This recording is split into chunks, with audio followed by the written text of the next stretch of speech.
For all you ground-uppers out there, this podcast is for you. Hey guys, this is a Fan of Fan podcast. I'm Ben. And I'm Topless, and for all you ground-uppers out there, this podcast is for you. And we're back with our thoughts. And tonight we're going to talk about the upcoming Europa League final between Manchester United and Villareal. Ben, what are your thoughts? Well, it's going to be a decent game. Probably Manchester United getting knocked out of the Champions League, coming into the Europa League and getting to the final. Arguably, you could say it's expected, considering they've been playing a higher opposition. Villareal, Unai Emery, beating Arsenal in the semi-finals, his old team to get to the final. I don't think you can write it really, can you? But overall, I think it's 7th in the league, Villareal, right now. Manchester United 2nd in the Premier League. Does it really make much of a difference when you're playing 90 minutes, a one-off final? Probably not. But I do think overall, Manchester United's got to be the favourites going into this one. No, definitely. They've got a far superior squad, I think, Man United, from what we've just seen at Villareal. But the only thing is, Unai Emery's won this competition a few times now. Won it with Sevilla. So he knows the competition really well. Whereas Ollie is noted for struggling in semi-finals. Not this time, obviously. He's got to the next stage. Will he struggle at the next stage now? I mean, he's not won a trophy yet, I believe, has he, at Man United? I don't think he has. Unless it's a community shield or anything, what I'm missing, there's not any major trophies what's being won. But yeah, he's not won anything yet. So, could be an interesting one. Definitely an interesting one. Well, so in terms of, again, Man U, they won it recently with Jose Mourinho. Yeah. Do you think if they had Jose Mourinho in charge, they'd be in a better position going into the final than Ollie? I do, yeah, because he's more experienced in that sort of situation. It probably wouldn't be a pretty performance, but we all know Jose Mourinho's out there to get the job done. That's it. If you win the trophy, you can't argue that. You know, yeah, we won it though, didn't we? May have been a boring game to watch. So yeah, I think there would be. Whereas Ollie isn't that experienced in this sort of level, in this sort of stage. Sorry, sort of level. And if you think Ollie goes on to win it, do you think that this stakes a claim in terms of him being the Manchester United manager that he could be the one? And he can... The one what? He could be the one manager to be, arguably, shall we say, the next Ferguson. He could be the one what then goes on for them to go and take him onto the Premier League and further. Possibly. I mean, they're not far away from it now. There are a few players away from it. Defensively, they could do with one more or maybe two more. Goalkeepers, they're fine. They've got upcoming. They've got Henderson. He's the next big thing for England. They'll be fine. Goalkeeper. I know De Gea's coming towards the end of his time. They could do with a centre back or two, maybe. Midfield, they look okay. Maybe a defensive mid. I'm not sure if McFred is good enough to win the league. But going forward, I think they're fine. Cavani staying's a good thing. A very good thing. Martial, maybe not quite there lately. Rashford's good. Greenwood, fantastic. So maybe a forward as well. Yeah, I mean, they'll get there, I think. If they are backed. Just touching on that, like you said, going forward this season, arguably, they've been one of the best teams. I think, is it around 6-7 games? They've beat teams by 5 or more goals this year. So that just shows how much of an attacking threat they have. Yeah. But again, I feel like sometimes they get a bit complacent and that can be their own downfall. So again, if you look at the semi-final, 6-2 winners in the 6-2, 5-2. Yeah, 6-2. Yeah, 6-2 in the first leg, and then second leg they go and get beat. Yes, they obviously win overall in aggregate, but they lost that game, and that just shows Man U for you. They can go 2 goals, they can go behind and come back and win, or they can not turn up. It depends what Man U team turn up on the day, I guess. I think that goes down to there's a small minority of them who've got attitude problems. Yes, I do think that's what it comes down to. I do think some of them are a bit egotistical. They've got the ability to be big players, but they haven't got the mindset to be big players. I think that's the problem that some of that Man United team's got. And if they want to win the league, they've got to get rid of them. No matter how good they are, they've got to go. Give them to somebody else. Either that, or it's for Ollie to manager. Yeah. And is he that manager to be able to manage him? Maybe not, but I'm sure he'll bring his own ways in. Bruno Fernandes is probably going to be the talk about player going into the final. Yeah, he's just won their Player of the Season award with Man U. Mm-hmm. So again, Luke Shaw, probably the best season he's had for Man U since his leg break. Greenwood, he's contributed a lot this season, and he's the next big thing. Yep, he's the next big thing, like you just said. Yeah. And you've got Pogba, but he's one of them. If he turns up, he turns up. Yeah, that he's getting to turn up. Cavani, I do think, will be great for the final. I think he's the signing of the season for Premier League. Even at 34 years old, I think he's fantastic. Definitely. I can remember Carragher. He didn't think it would benefit. I wasn't certain it was, but it has. Yep.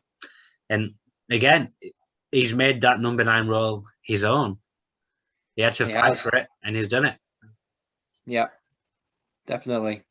And fair play to him, even at his age. I mean, imagine if a Premier League team had signed him a few years ago. Yeah.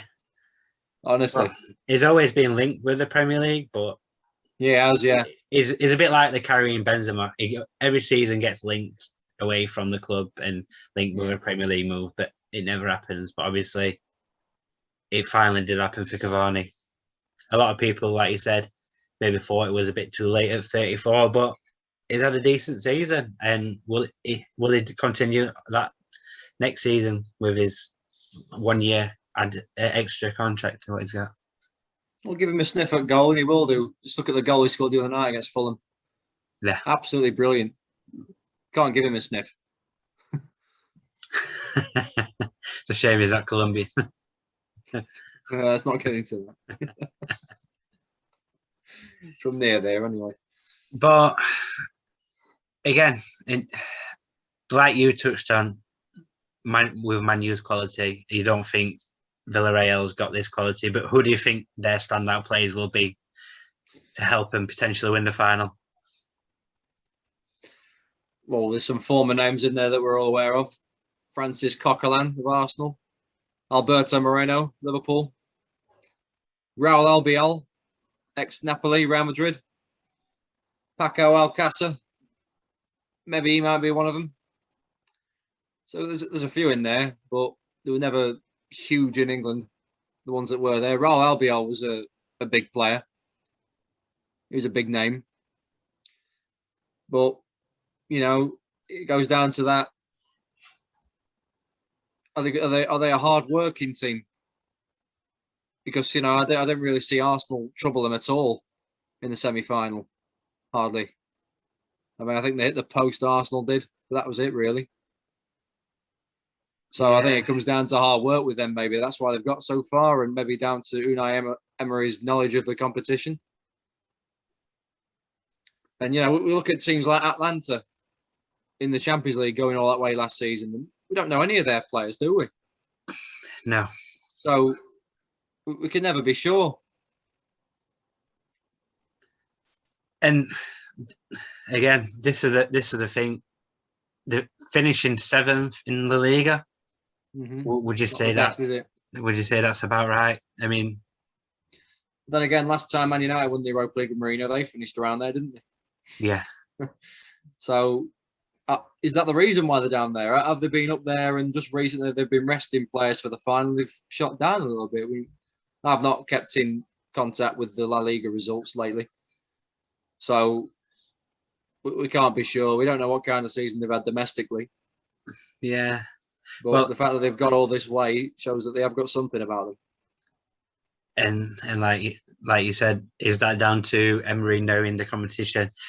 But overall, I think it's just so good that it's not going to be Sevilla in it. This has been Sevilla's competition for so many years. It's just so good that they got to the round of 16 and couldn't actually come back into the Europa League. It's good to see a different winner, and I think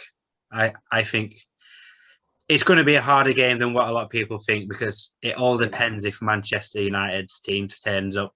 But if they turn up, they could run. I'm going to say they're going to win this 3-1. That's my prediction. There's going to be balls out there and say they're winning 3-1. I'm going to say Villareal 0, Man United 2. I'm going to say Bruno Fernandes from the spot. And then I'm going to say Cavani late on to seal the deal. Can't predict a Man United win without a penalty now these days, can you? No. Well, that's it. He knows how to score from the spot as well. But then again, they also get into these positions to win the penalties, to make the defender make the foul. So, yeah, can't argue with that, can you? And I just feel like, again, it is 90 minutes and anything can happen in 90 minutes. We've seen that in a lot of finals where the underdogs win. It would be good to see Villareal win it. I do think they are the underdogs. And I'm all for supporting English teams in Europe, not Man United or City. But it's a strange one because over the next few days, Manchester City in the Champions League, Manchester United in the Champions League. We've got all of these cities in the world, but both European trophies could end up back in the same city. In Manchester. And well, I think they will. Sorry to say. Yeah. And you do too. But it's just one of those years. You've got to accept it. I'm going to say 3-1 Man U. But if Man U don't turn up, I do think it could be a breeze for Villareal. Yeah, you're absolutely right, mate. Man United need to be 100% to win that game. If they're at 80%, they've lost. Yeah. You just got to look at some of the results this season. Even against Sheffield United, they didn't turn up. United win 2-1. Oh, it's the first time we've won away at Manchester United since, I think, about 1950 or 1960, which is a really long time. The other night, Fulham 1-1. I mean, obviously, they might be resting, but still, they didn't turn up. At the start of the season, it was that first game. They lost to Palace at home, didn't they? They were shocking on that day. That first game of the season against Palace, remember, lost 3-1. They were shocking. Yeah. Absolutely awful.